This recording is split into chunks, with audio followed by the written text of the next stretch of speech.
ڕۆژنامەی کوردستان ڕێچکەشکێنەری کاروانی ڕۆژنامەنووسی کوردی کۆتایەکانی سەدەی 19 بنەماڵەی بەدرخانیەکان خاڵێکی نوێ و گرنگیان لە مێژووی نەتەوەی کورددا تۆمار کرد. ئەویش لەدایکبوونی ڕۆژنامەی کوردستان بوو. ڕۆژنامەی کوردستان کە بە ڕۆژنامەی دایک دەژمێردرێت ساڵی 1898 لەلایەن میقداد مەدحەت بەدرخانەوە لە قاهیرە دەرکرا. ئەم ڕۆژنامەیە بۆ نەتەوەی کورد بایەخێکی زۆر گەورەی هەیە کە دەبێتە سەرەتای کاروانی ڕۆژنامەگەری کوردی. ئەم ڕۆژنامەیە و دەرکردنی ئەم ڕۆژنامەیە لە 22/4/1990 بایەخێکی زۆر گرنگی هەیە. یەکەم بۆ مێژووی ئێمە کە بۆ بە سەرەتا و مێژووی ڕۆژنامەگەری کوردی و گواستنەوەی ئێمە دوای ئەو قۆناغەدا گیرکاریانی کە بەسەرمان هاتووە بووین بە کۆمەلگایەکی زارێکی جارێکی تر بووینەتەوە بە کۆمەلگایەکە کە پشت بە دۆکۆمنتکردن و نووسین و هەڵگرتنی ڕوودا و بابەتەکان ببەستین کە ئەمە قۆناغێکی زۆر زۆر گرنگە، سەرەتایەکی گرنگە بۆ پرۆسی فێربوون و پەروەردە و گەشەکردنی بواری نووسین و پەروەردەکردن لەبەر ئەوەی کە ڕێنووسی کوردی بەرجەستە ئەبێ و پێش ئەو ماوەیی کە ڕۆژنامەی کوردستانی تیا دەربچێ ئەگەر بە مێژووی خۆمان بچینە خوارە و لە بابەتایاری هەمەدانیەوە تاکو ئەو کاتە ئێمە زۆرتر لە ژانرە ئەدەبیەکانە بابەتەکانمان بە شیعر نووسیوە بۆی کێش و سەروایان هەبێت توانای لەبەرکردنمان هەبێ وەکو کۆمەلگایەکی زارەکی لە ئاوەز و زەینی خۆمانە لە وشەدانی خۆمانە شتەکان هەڵبگرین و بە کۆچکردن و فەوتانی خەڵک یان دەستنووسەکان ئیتر بەشێکی گەورەی سامانی ڕابردووی ئێمە لە ناو چووە. بەڵام بە دەرکردنی ڕۆژنامەی کوردستان ئێمە چینە ناو ژانری پەخشانەوە. ئێمە تەنیا بە شیعر شت نانووسین کە زیاتر لایەنی سۆز لە ناو شیعرە باڵادەستە، بەڵام لێرە لایەنی هۆش، لایەنی بیرکردنەوە، لایەنی بیرەکان، بڕواکان، بەرجەستەکردنی ئەمانە لە پرۆسەی نووسینایەتەکایەوە بایەختان بە زمان، بە ڕێزمان، بە شێوەزارەکان، بە خاڵبەندی، بە چاپەمەنی دەست پێ ئەکا. ئیتر تۆ دۆکۆمنتێکت هەیە کە ئیستا شاید حاڵی ئەو سەردەمەیە کە تۆ چۆن بیرە کردوتەوە، چۆن قسەت کردووە، چۆن بابەتەکانت نووسیوە. خۆی ئەکرێ بڵێین پەیدابوونی ڕۆژنامە و گۆڤار لە ژیانی کولتوری کووردا خاڵێکی وەرچەرخانی بێژوویە. کەم و زۆر ئەتوانین بڵێین ئیتر ئەمە تێپەڕین و گواستنەوەیە لە قۆناغی شعر و بەکارهێنانی هەست و نەس و سۆز بۆ بەکارهێنانی عەقڵ. چکە تۆ لە ڕۆژنامەیە ڕاستە لە ڕۆژنامەیە کەم و زۆر ینی بە درێژایی ساڵانێکی زۆر کە ڕۆژنامە و گۆڤاری کوردی دەرچووە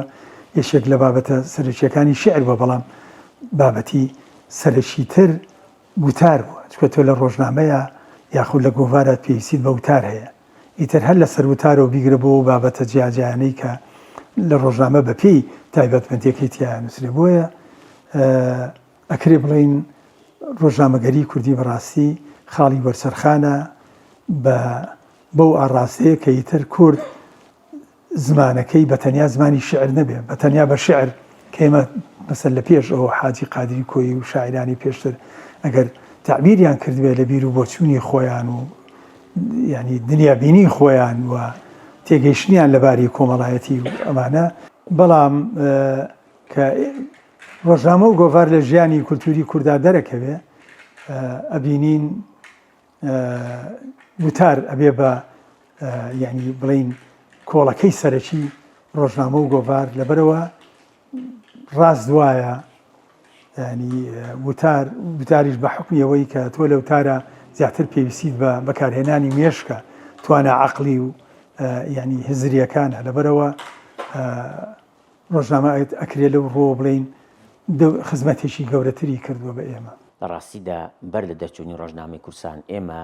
خەباتێکی گەورەی ڕووناکبیریمان لە سەرتاسەری کوردستاندا هەبووە لە ڕێگەی زانایانی ئاینی و شاعیران و منەوەرانی کوردەوە، بەتایبەت سێ کوچکەی شاعیرانی بابان و بەر لەوانیش ئەحمەدی خانی بناغەی خەباتی ڕووناکبیری لە ناو کووردا داڕشتووە. بەڵام ڕۆژنامەی کوردستان بە هەنگاوێکی زۆر گەورە دانرێت لە مێژووی ڕووناکبیری کووردا بۆ یەکەمین جار کەساتیشی گەورەی وەکو میقداد مەدحەت بەدرخان دوور لە زوڵم و زۆری ئیمپراتۆریەتی عوسمانی لە شاری قاهیرە ڕۆژنامەیەک بە کوردی بڵاوکاتەوە و ناوی ڕۆژنامەکە بۆ خۆی پەیامەکە ناوی کوردستانە لە بەرەوەی پەیامەکەی هەوڵداوە ئاراستەی هەموو کوردکە لە هەر شوێنێکی کوردستاندا بن. لەلایەکی ترەوە بۆ بە ئەندێکسێکی گرنگ بۆ بەرهەمەکانی پێش خۆیان بۆ نموناگەر مەموزینی ئەحمەدی خانی بە بەشبەش لەم ڕۆژنامەیە بڵاو نەکرانایەتەوە بە دڵنیاییەوە ئێستا ئەو دەستنووس و بەڵگەنامانی کە لەسەر مەموزینی ئەحمەدی خانی هەیە و ئێستا کە چاپ بۆ و دکتۆرای لەسەر نووسراوە هیچیمان لە بەردەستانە ئەبوو سامانێکی گەورە و بە نرخی ئەدەبیاتی خۆمان و مێژووی خۆمانمان لەدەست دەچوو. دیاریکردنی ڕۆژی ڕووداوەکان بۆ نمونە ئێمە بە ڕۆژنامەی کوردستانە ئەزانین کە کەی بنەوەرێکی وەکو حاجی قادری کۆیی کۆچی کردووە تێگەین کە پەیوەندی کورد لەگەڵ دەوڵەتی عوسمانی چۆن بووە لەگەڵ ئیتیحاد و تەرەقی چۆن بووە لەگەڵ گۆڕانکاری ئەو سەردەمەیە چۆن بووە لەگەڵ قۆناغی مەشروطەیە چۆن بووە منەوەرەکانی ئێمە کێ بوون کە بەڕێستە زانی لە قۆناغی یەکەمە مقداد مدحەت بەدرخان دەری کردو لە قاهرە دوای عەبدوڕەحمان بەگی برای ئیشەکەی کردووە تا ژمارە 31 چوار شوێنی کردووە بە قاهرەوە بۆ لەندەن بۆ جنێڤ بۆ فۆڵکستن واتە کورد لە دەرەوەی چوارچێوە و سنوور و نیشتیمانی خۆی ڕۆژنامەی دەرکردووە کە ئەمەش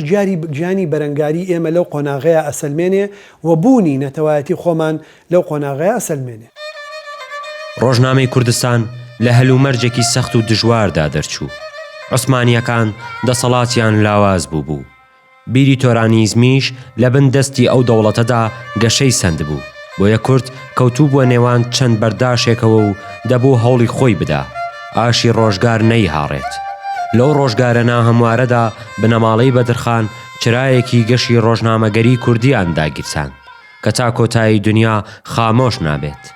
ژمارەکانی 1 تا 5 لە قاهیرە و 6 تا 19 لە جنێڤ دەرچوون. ژمارەکانی 20 تا 23 دووبارە لە قاهیرە و ژمارە 24 لە لەندەن و ژمارەکانی 25 تا 29 لە ڤۆڵکستۆن و ژمارەکانی 30 و 31 دووبارە لە جنێڤ دەرچوون. ئەم ڕۆژنامەیە وەک مەلێکی دووباڵ کاری لەسەر دوو تەوەر کردووە. ئەویش بابەتی نەتەوەیی و ئاینی بوون. ناوەڕۆکی ژمارەکانی ڕۆژنامەکە پڕن لە بابەتی کلتور و مێژوو ئەدەب و بیری کوردایەتی. هەروەها سیمای ڕۆژنامەی کوردستان بە ئایەتی قورئان و فەرموودە و دروشمەی ئاینی ئیسلام ڕازاوەتەوە. ئەو سەروەختەی کە ڕۆژنامەی کوردستانی تیا دەرەچێت ژینگەیەکە ژینگەی ئاعتیزاز بە ئاینی ئیسلامەوە و هەر لە شاعیرەکانەوە هەر لە سیاسەتمەدارەکانەوە هەر لە بزوتنەوە ڕزگاری خوازەکانەوە لە عوبەیدڵای نەهری شێخ نەهری لە شێخ سەعیدی پیران ئەگەڕێنەوە بۆ لای زانایکی گەورەی وەکو سەعیدی نورسی حتا بەنام مستەفای بارزانی هەموو ئەو ژینگەی کە تایە بۆ هەم حرەکە سیاسیەکان هەم بزوتنەوە ئاینەکان هەم ئەو وعیە دینی کە هەبووە ژینگەکە پڕاوە پڕ ژینگەیەکی ئاینی بووە. هەر ڕۆژنامەیەک هەر بڵاوکراوەیەک هەر جموجوڵێک کە دروست بووە لەو کاتە نەیتوانیوە خۆی بەریکە لە ئاینی ئیسلام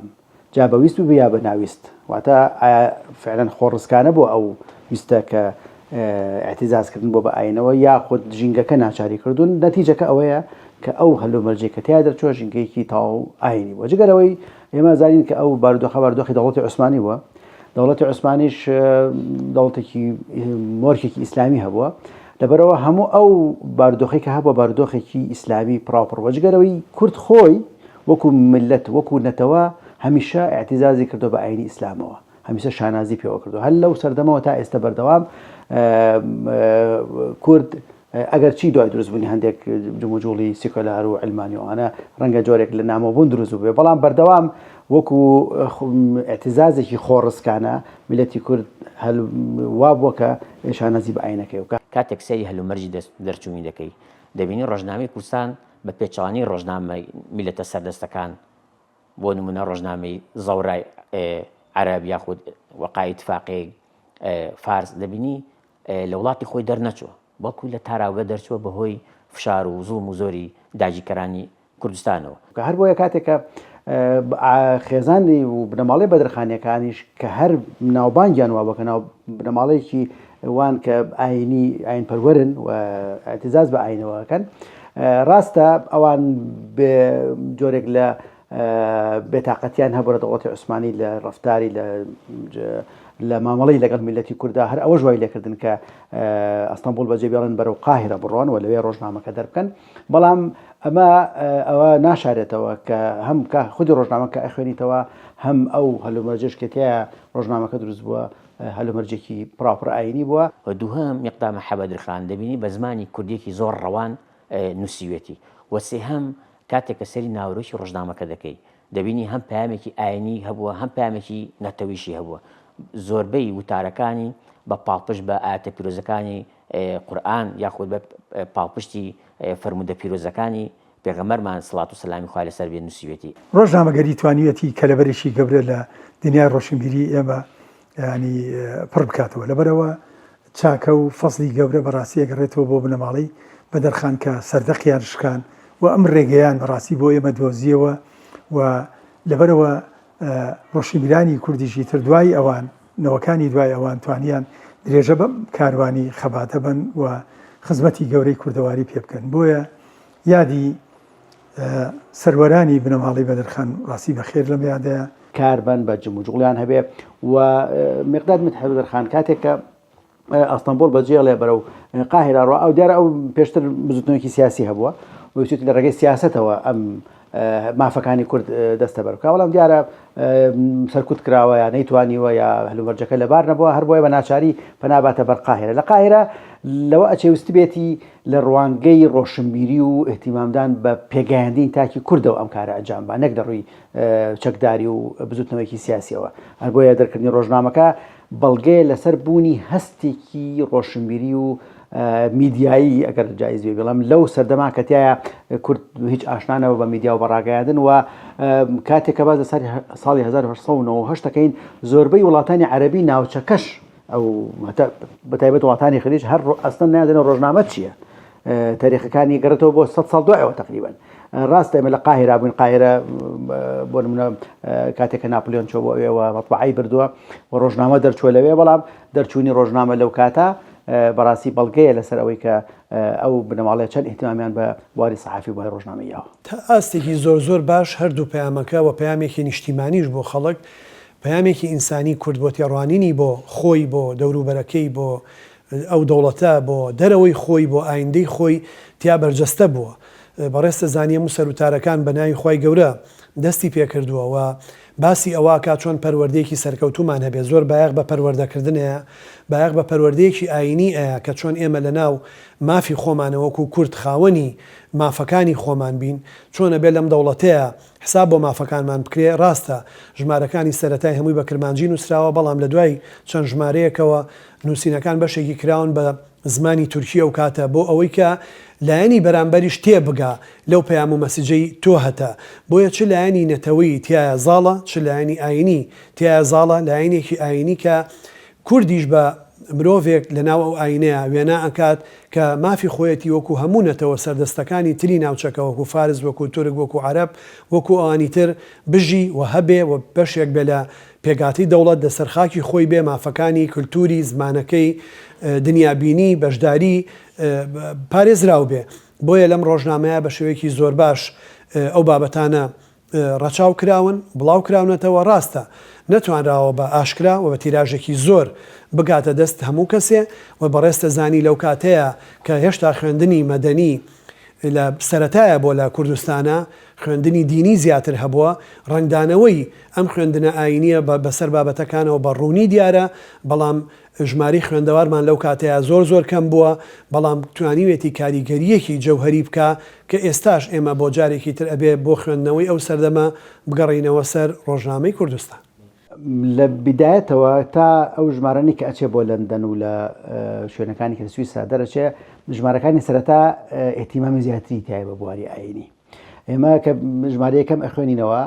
بە بسمیللا دەست پێکە بە سوپاسی خوا دەست پێکە کە ئەڵێ ئێمەی بە موسڵمان دروست کردووە و لە کۆتایی سەرروتارەکە شاگەر بکو سەرروتار حسابی بۆ بکەین ئەوە من الله التەوفیق یعنی هەمووی سەر لەبەری مۆرکێکی ئاینی لە خۆی گرتووە و لەگەڵیشە جگە لەوەی کە باز لە ئاەتەوە باز لە حەدیثەوە باز لە فەرمودەیە و باز لە احتیمامدانە بە عیلم و بەزانست و بەستنەوەیەتی بە ئاین و ئاخرت زۆر مهمە. لەو سەردەما تۆ بیت کە ڕەنگە خەڵک زۆر پەیوەندیان دروست نەکردێت لە ئاین و عیلم و دژایەتی هەبوو لە بینی ئاین و عیلمە تۆ بێت لەسەر ئەم خاڵە ئیش بکەیت کە ئاین ببەسیتەوە بە عیلم وهانی خوێنەوارانی کورد بە هاانی سەر و عشرەتەکان بێ بڵێ تەرجیعی کوڕەکان تام بکەن کچەکان تام بکەن نەوەکان تام بکەن بۆ ئەوی ئێتمان بە بواری علم جگەلەوەی باسکردن لە هەندێک لە زانایانی ئیسلام بۆ منە باسی سەلاح الدین ئەیوبی یەکا باسی ئیمامی غەزالیەکە باسی هەنێ فەرمودەی ئیمامی عەلی ئەهێنێتەوە و هەندێک حەدیث هێنێتەوە ڕاستی حەدیثەکان ڕەنگە ضعیف بن یا مەوزوع بن بەڵام ناوەڕۆکەکەی ئیهتیمامدانە بە عیلم حتى لە شوێنێکە شتێکی خۆشتایە حەدیثی کێناوە تۆڵێ ئەطلب العلم ولو في الصين دوای لە ژمارەیەکی کە ڕاستی ئەکاتەوە ئەڵێ ئەو فەرمودەی من بە هەڵەدانەوە ولو بالصين ینی مەبەستمەوەی ئەوەندە هەستی ڕۆژنامەیەشی بەهێز بووە کە ڕاستکردنەوەش لە دوو سێ شوێنە ڕاستکردنەوە بە ڕۆژنامەکە ئەگەر بەراورد بکەین لە نێوان ژمارەکانی سەرەتا و ژمارەکانی دوای ئەوە تۆزێک ئەو بوارە ڕەنگە کاڵتر ببێتەوە لە ژمارەکانی ینی دوای ئەوە ڕەنگە سەبەبەکەش ئەو بێت کە لە دەستی خۆیان نامێنێت چێتە دەستی براکەی عەبدوڕەحمان و ئەو ڕەنگە بەقەدەر ینی من ڕەنگە واژ نەبێ بەس من ینی وا تەسەورەکەم خوێندنەوە بۆ ڕۆژنامەکە وایە کە ڕەنگە ئەویش هەیەی طبعاً حەدیثی تایە فەرمودەیێنێتەوە ئاەت ئەهێنێتەوە لە ژمارەکانی کاوە ئەو مەجالەی فرامۆش نەکردووە 2000 ژمارەی کە ناردووە بۆ کوردستان ویستوێتی لە هەستی کورد باد و هەستی کورد بوروژێنێ و بیبیزوێنێ کە احتیمام بە بواری علم بۆ بواری ئاین زانیوێتی کەسەر و عشرەتەکان و ئەمە ئەکەوت دەستی مەلاکان مامۆسایانی ئاینی و ڕەنگە هەتا لەو کاتا ئەو شاعرانی کە لەو سەردەما هەبوون دڵنیام ژمارەکان ڕەنگە دەستکەوت بێ نەتوانراوە بە ئاشکرا و بە تیراژێکی زۆر بگاتە دەست هەموو کەسێ و بەڕێستە زانی لەو کاتەیە کە هێشتا خوێندنی مەدەنی لە سەرەتایە بۆ لە کوردستانە خوێندنی دینی زیاتر هەبووە ڕنگدانەوەی ئەم خوێندنە ئاینیە بەسەر بابەتەکانەوە بە ڕوونی دیارە بەڵام ژماری خوێندەوارمان لەو کاتەیە زۆر کەم بووە بەڵام توانیوێتی کاریگەریەکی جەوهەری بکە کە ئێستاش ئێمە بۆ جارێکی تر ئەبێ بۆ خوێندنەوەی ئەو سەردەمە بگەڕینەوە سەر ڕۆژنامەی کوردستان من ئەو سیۆک ژمارە کە خوێندنەوە بکڕەوە ئەو شتانش بەحسانش کە نووسراوە لەسەر ڕۆژنامەی کوردستان هەستەکەم سێ تەوەر بەلایەوە زۆر مهم بووە یەکەم بواری ئاینی دووەم بواری زانستی و سێم بواری نەتەوەی آخر زۆر مهمەتەوە ئەم سێ بوارە ببەستی بەیەکەوە یعنی لە زانستەوە چۆ بۆ بواری ئاینی و هەم دوانێ بەیەکەوە بەستووە بۆ ئەوەی میلەتەکەی شانازی بنەتەوەکەی خۆیانەوە بکەن بۆ ئەوەی لێرەوە تاکیکی بەرهەمدار پێ بکات لێرەوە کەسی خوێنەوار دروست بێ و باس براورد دەکات بە وڵاتانی تر وڵاتانی تر چیان لە ئێمە زیاترە ئەوان توانیوانە بگەنە پێشکەوتن و تەتەوریان کردووە دیارە لەو کاتا وڵاتانی زلهێزە بوون کە لە بواری تەکنۆلۆژی و لە بواری زانستیە زۆر لە پێشەوە بوون ئەو ئەحساسە و مەسئولیت ئەحساس و بەپرسیارەتی بۆ دروست بووە کە ئەبێ ئەم پەیامە بگەینێ بە دەوروبەری خۆی و ئەم کاریگەری دروست بکات لەسەر نەتەوەکەی خۆی و ئەگەر بێنە بەرچاوی خۆت وەسائلی باشتری لەبەردەسا بووایە و هاوکاری زیاتری هەبوایە و پشتیوانی بکرایە بە شێوازێکی چڕپڕتر بەدڵنیاوە کاریگەریکی گەورەتری هەبوو لەوەی کە ئێستاە بەڵام هەر ئەوەی کە بۆ ئێمە بێنێتەوە ئەوەیە شانازیەک بەم ڕۆژنامەوە بکەین کە ڕۆژنامەیەک و لە هەلومەرجێکی زۆر سەخت و دژوارە دەرچووە هەلومەرجێک کەتیایە کورد کیانی نییە و کورد ئەچەوسێنرێتەوە دیارە ئەو چەوسانەوەی کە باسیەکەین ئەوەیە دەوڵەتی عوسمانی شپرزە و پەرتەوازە بوو لە کۆتاییەکانیە و بێسەروبەریەک دروست بوو گرنگیدان بە ژانرە ڕۆژنامە نووسیەکان لە ڕۆژنامەی کوردستاندا کەم و زۆر دیارە جگە لە شێعر و نووسین وتار و هەواڵ بایەخیان پێدراوە و توانەکانی میقداد مەدحەت و عەبدوڕەحمان مەدحەت بەدرخانی برای سنووردار بوون بۆیە ئەگەر ژانرەکان وەکو پێویستیش نەبن گرنگی پێدانەکەی ئەوە دەرەخات گەر توانای زۆرتریان هەبوایە ئەو بوارەش زیاتر ڕەنگی دەدایەوە کاتێک کە سەری ناوڕێکی ڕۆژنامەکە دەکەی دەبینی کۆمەڵە ژانری زۆر گرنگی تایە بۆ نمونە وتاری سیاسی تایە کە ئاراستەی دەوڵەتە داگیرکەرەکان و ئاراستەی میلەتی کوردیش کردو بۆی کە کورد بتوانێت بگا بە مافەدەنتەوەیەکانی خۆی و لە هەمان کاتدا شێعرەکانی ئەحمەدی خانیشی بڵاو کردوتەوە بەتابەت پێشەکی مەموزین کە داوا لە کوردەکە هەمیشە یەکدەنگ و یەکڕە بن لە هەمان کاتدا بایەخی هەواڵ لەو ڕۆژنامەدا زۆر گرنگە بۆچی کاتێک کە ڕۆژنامەی کوردستان لە قاهیرە دەرچووە دەبینی لەو سەروەختەدا سەرچاوی هەواڵ زۆر کەم بووە بەڵام میقداد محەممەدرخان بەردەوام هەواڵی لەسەر گۆڕانکاریە نێودەوڵەتەکان بڵاو کردوتەوە چونکە زانیوێتی کاریگەری ئاڵوگۆڕە نێودەوڵەتەکانی دەوڵەتانی زلهێز لەسەر چارەنووسی کوردستان چییە و لە هەمان کاتدا جێگەی شانازیشە میقداد محەممەدرخان ئەو مامۆستا گەورەیە زۆر پش و درێژ بووە چونکە کاتێک کە عوسمانیەکان فشاری بۆ دێن ڕۆژنامەکە دابخە دەچێتە شاری جنێف لەوێ لە ژمارە 6 بۆ 19 لێ دەرەکە کاتێک کە لەوێش فشاری بۆ دێن دەچێت بۆ بەڕتانیا لەوێ چەند ژمارێک دەرەکات دواتر دەگەڕێتەوە بۆ قاهیرە و جارێکیش لە جنێف دەبینی ئەم ڕۆژنامە جێگۆڕکێی زۆر کردووە ئەم جێگۆڕکەیە ئەگەر چی لایەنە خراپەکەی لەوەدایە کە ڕۆژنامەکە زۆر بە ئاستەم چاپکراوە بەڵام لایانی باشی ئەوەیە کە نیشانەی ئەم پیاوە زۆر شارەزای کاروباری نەودەوڵەتی بووە و شارەزای ژیان بۆ لە وڵاتانی ئەوروپا زانێتی لەکوێ چاپخانە هەیە و لەکوێ سەرچاوی هەڵدەزەکەوێ ڕۆژنامەکەی لێ دەرکردووە و لایەنێکی گەشتێ ڕۆژنامە ئەوەیە ژمارەیەکی زۆری ڕۆژنامەکەی چاپ کردووە بە بەلاش نردێتی بۆ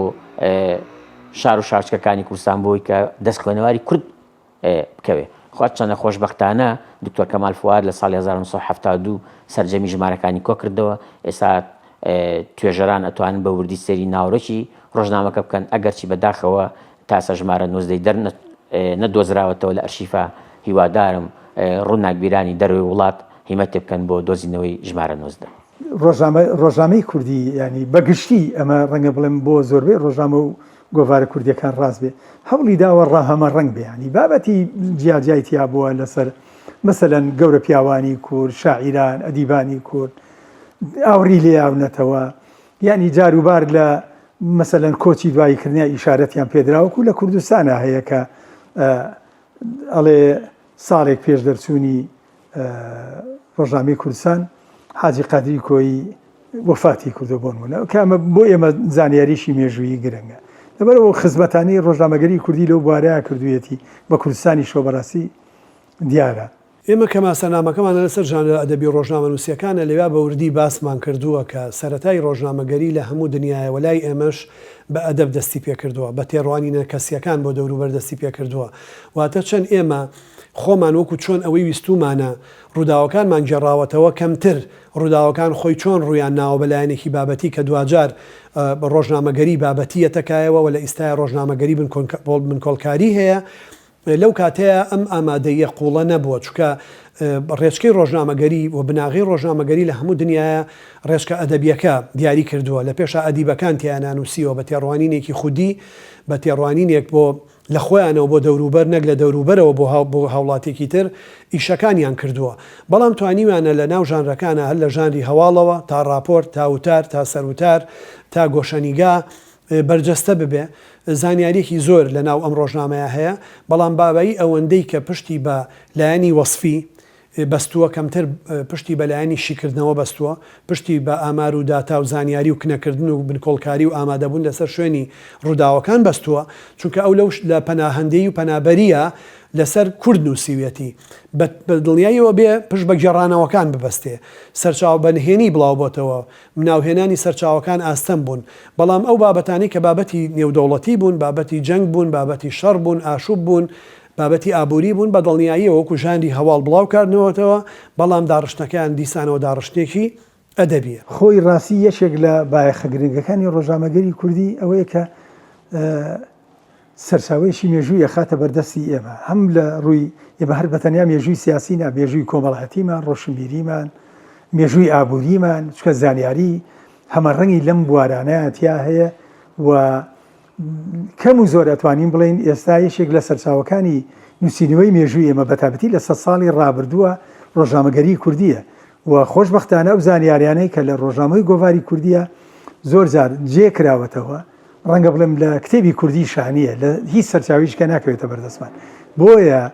سەرچاوەیەکی باشی توێژینەوە و لێکۆڵینەوە لەسەر 100 ساڵی ڕابردووی مێژووی کورد بەڕاستی ڕۆژنامەگەری کوردیە لە ڕاستیدا کاتێ سەری ڕۆژنامەی کورسانەکەی دەبینی هەم هەواڵی ناوخۆی کوردی تێدایە کە چۆن باسیێواکە کوردەکان کورد لە بندەسی عوسمانیا بەتابەت لە خاک وڵاتی خۆی ئاوارا بێت دەربەدەر بێت توندوتیژی بەرامبەرەکرێ و لامان کاتە هەواڵی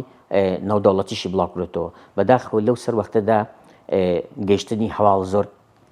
ئاستەم بۆ چکە ئامرازی گواستنەوەی هەواڵ لە بەردەستان نەبووە بەڵام کوردستانی ڕۆژنامەی کوردستان زیاتر پەیامێکی نەتەوەیی و ئاینی و سیاسیشی هەبوو بۆی کە کورد بگا بە مافە ڕەوەکانی خۆی بۆی دەبینیت وتار زیاتر ڕنگدانەوەی تێدا هەیە لە ڕۆژنامەکە بە بەراو لەگەڵ ژانرەکانی تری ڕاگەاندن هەوێ بەڵام ئەوەی کە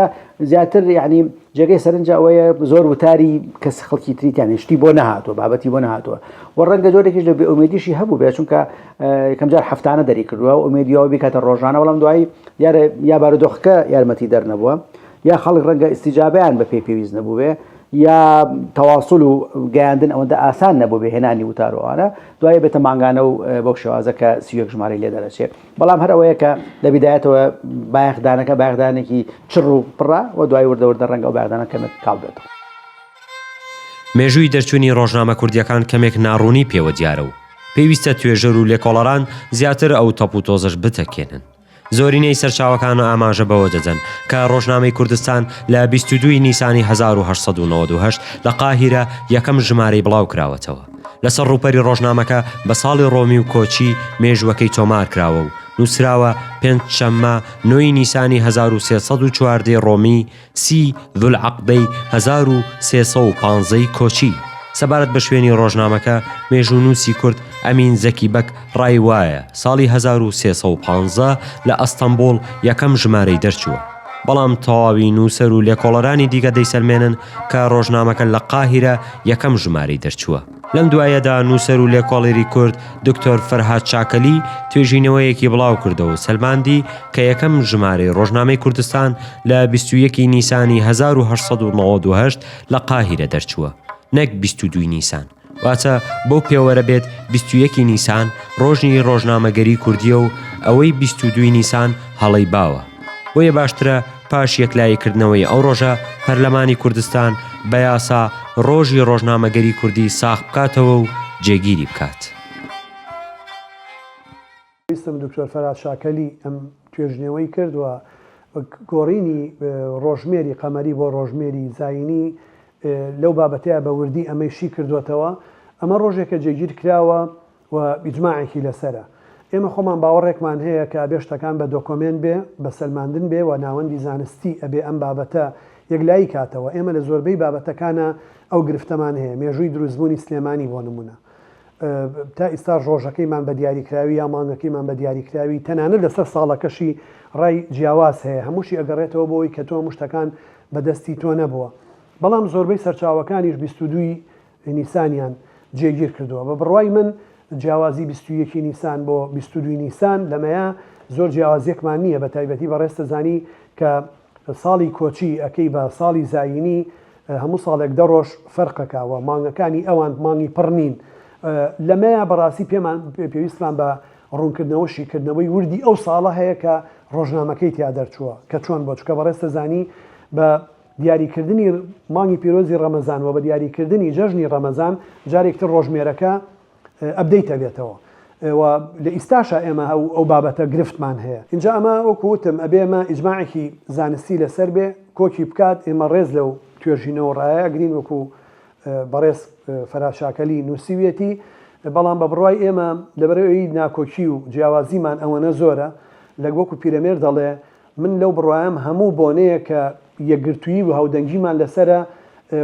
بە هێندوەری بیگرین تا ڕۆژێکی ئارامە بێت بە هەموو ڕۆژمێرانەیە بە وردی بچینەوە. لە ڕاستیە کاتێک سەری زۆربەی ساڵ و وادەکانی کوردەکەی دەبینی پێسی بەدەستکاریکردن هەیە چکە دەبینی مێژۆکە کۆنترە یاخود تازەترە. بۆیە پێویستە پەرلەمانی کوردستان بە بڕیار ئەم ساڵانە بچەسپێنێ یاخود ئەو ڕۆژانە بچەسپێنێ بۆ ئەوەی کە کۆدەنگیەک دروستکە. ئێستا دیکۆمنتێکم دەستکە و دەریێخا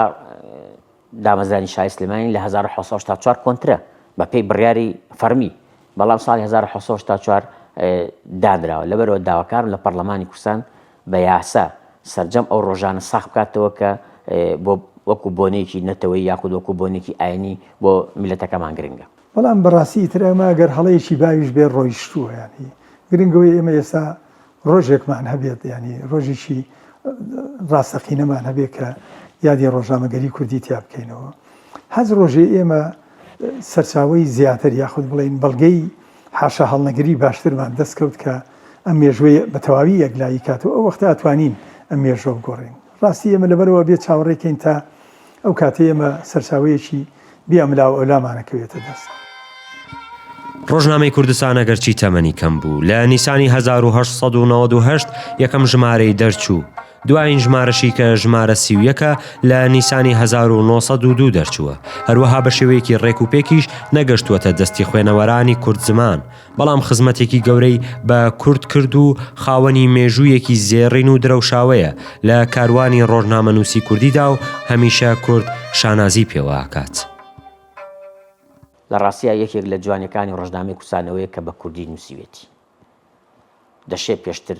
ڕۆژنامە دەرچوو بێ لەلایەن هەندێک کەسایەتی کردەوە، بەڵام بە زمانەکانی تر بوون. بۆیە داواکارم لە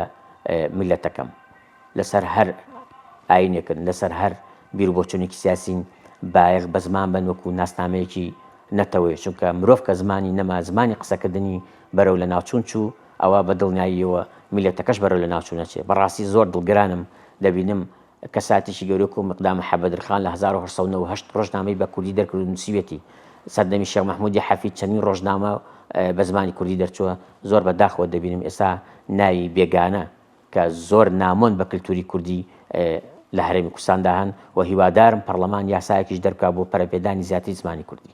زۆر سپاس. وڵا من هەر ئەوەندە ئەڵێم ئێمە خۆزیە بریا بتوانین خوێندنەوەی زیاتر بۆ ڕۆژنامەی کوردستان و سەرجەم ڕۆژنامەکانی کە بکەین. ئەو کاتە چۆن ئێمە تۆزمان لابرد لەسەر هەندێک لە دیوانەکانی شاعیرەکانی کورد، هەر لە عەلامە مەلا عەبدولکەریم دەڕیسەوە کە لایەنە ئاینەکەی شاعیرەکانی کوردی زیینوو کردەوە، ئێمەش وەکو مامۆستایانی میدیا و پسپۆڕانی بواری میدیا هەر کەسانی کەش مەرجنیە کەسەکە ئەکادیمی بێ ئەم لایەنەی کە لایەنی ئاینی سەحافە و ڕۆژنامەگەری کوردیە بتوانین ئاوڕی لەبێنەوە و بایەخی زیاتری ببین. خۆی ڕاستیەکەی کوردستان دەستکەوتێکی مێژووی زۆر کووردە لە سەردەمێکا کە کورد دەوڵەتی نەبووە. ئەم میلەتانەی کە کورد لەگەڵیان هەژیاوە بە فارس و تورک و عەرەب و ئەرمەن و ئەمانە لە زۆربەی حاڵەتە ئەگەر تەماشای مێژوو ڕۆژنامەگەریان بکەی ئەبینی دەوڵەت یاخود لایەنێکی دەسەڵاتدار دەوری هەبوو لە دەرکردنی ڕۆژنامە بە زمانی و میلەتانە. بەڵام بۆ کوردێک کە ئەو زمانە هیچ دەسەڵاتێکی خۆجێیی نەبووە، ئەمە قۆناغی دوای نەمانی میرایەتی کوردیەکانە، بنەماڵەیەکی کوردی ڕاستی نیشمان پەروەر بێن لە ئاوارەی ڕۆژنامە دەرکەن. بەڕاستی ئەمە بۆ ئێمە دەستکەوتێکی مێژووی زۆر گەورەیە و ڕاستیەکەی زۆر جار پیرمێر لە وتارەکانی شا ئاماژەی بەوە داوە کە کورد مادام سەحافەی هەیە سەقافەشی هەیە. یعنی ئەمە قسەیەکی زۆر زۆر جوانە، چونکە تۆ کە ڕۆژنامەگەریت هەبوو ڕۆژنامە بە حکمیەوەی بابەتی جیاجیایی ڕۆشنبیری و کولتوریتیا کۆوە بێتەوە. لەبەرەوە ئەمە بێ بەماهی دروستکردنی بناخەیەک بۆ ڕۆشنبیری کوردی و بەگشتی ئەم شتەی کە ئێستا ئێمە شاناسی پێوەکەین و بووین بە خاوەنی کە ڕۆشنبیری کوردیە، ڕاستی بناخەکەی هەر لەسەر ڕۆژنامەگەری کوردیدا ئەژینا ئێمە ینی ئەو سەردەمانی کە ڕۆژنامەگەری کوردی تیا برەوی گەورەی تیا سندووە، ڕەنگە ژمارەی کتێبی کوردی بە پەنجەکانی دەست ژمێررابن و کورد بۆ خۆی بە تایبەتی توانی بێتی چەند ژمارەشی زۆر کەم کتێب دەربکە. بەڵام ڕۆژنامەگەری توانیوەتی کەلەبەرێکی گەورە لە دنیای ڕۆشنبیری ئێمە ینی پڕ بکاتەوە. لەبەرەوە چاکە و فەزلی گەورە بەڕاستی ئەگەڕێتەوە بۆ بنەماڵەی بەدەرخان کە سەردەقیان شکان و ئەم ڕێگەیان بەڕاستی بۆ ئێمە دۆزیەوە و لەبەرەوە ڕۆشنبیرانی کوردیشی تر دوای ئەوان نەوەکانی دوای ئەوان توانیان درێژە بەم کاروانی خەباتە بن و خزمەتی گەورەی کوردەواری پێ بکەن. بۆیە یادی سەروەرانی بنەماڵی بەدەرخان ڕاستی بەخێر لەم یادەیە و ئەو ڕۆژنامەگەرانەی تریش کە دواتر ئەم ڕێچکەیان ڕاستی درێژە پێداوە هەتا ئێستا هەیە ناویانە کاریان ڕاست بێت. من سواسی ئێوەی بەڕێزەکەم و یەکێ لەو سەروەریانەی ڕۆژنامەی کوردستان و ئەم بنەماڵە بەڕێزەی بەدرخانیەکان کردویانە بۆ ئێمە ئەوەیە کە ئێمە لەگەڵ هەموو ئەو جیاواز و ناکۆکیانەمان لەسەر تاسەری کوردستان و ڕەوەندی کوردیش و هەموو پارچەکانی کوردستان کە بە دەگمەن لەسەر شتێک ڕێیەکەوین، بەڵام هەمومان کۆچین لەسەر ئەوەی کە ئەمە مێژووی ڕۆژنامەگەری کوردیە و ئەم ڕۆژنامەیە کوردەری کردووە بۆ کوردی دەرکردووە، دەربڕی ئیرادە و خواستی کورد بووە لەو قۆناغەیە. ئومێ دەکەم لە ئیستاشا بە هەمان ئەو گیانی ئەوان کار بکەین بۆ ئەوەی کە هەمومان وتار و پەیام و استراتیج و ئامانج و کارکردنمان یەک بخین.